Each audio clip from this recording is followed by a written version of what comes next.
Sinagip gamit ng bangka ang ilang residente sa Kalumpit, Bulacan. Pinangangambahan pang tataas ang tubig dahil sa pagpapakawala ng tubig ng Ipo Dam.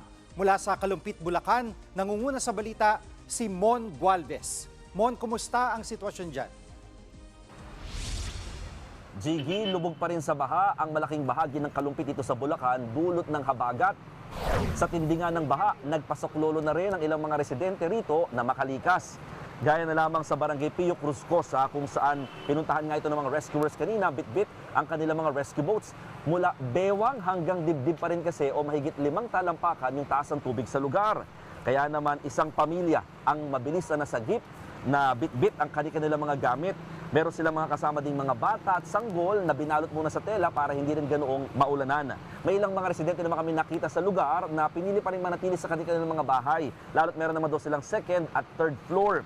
Sa record ng Kalumpit LGU, higit 300 pamilya o lampas 1,200 na individual ang nananatili ngayon sa 15 evacuation centers ng bayan. Dahilan, kaya nauna na nagdeklara ng state of calamity ang Kalumpit. Pinangangambahan pa ang baha, yung pagtaas ng tubig dahil sa pagpapakawala naman ng Ipo Dam.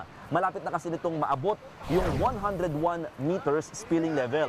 Ang problema, lampas 4 na talampakan naman ang itinaas ngayon ng tubig dulot ng high tide. Kaya babala ng mga otoridad, asahan ang mas mataas na baha at posibilidad ng mga flash flood at landslide.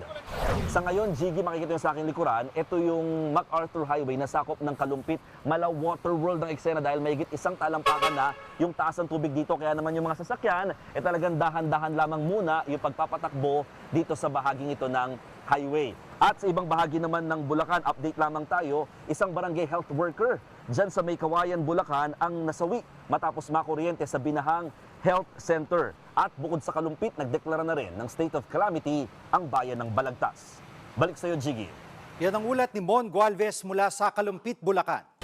Mga kapatid, Jiggy Manikad po. Pagdating sa mahalagang balita sa loob at labas ng bansa, dapat una sa lahat, mag-follow at mag-subscribe na sa social media pages ng News 5.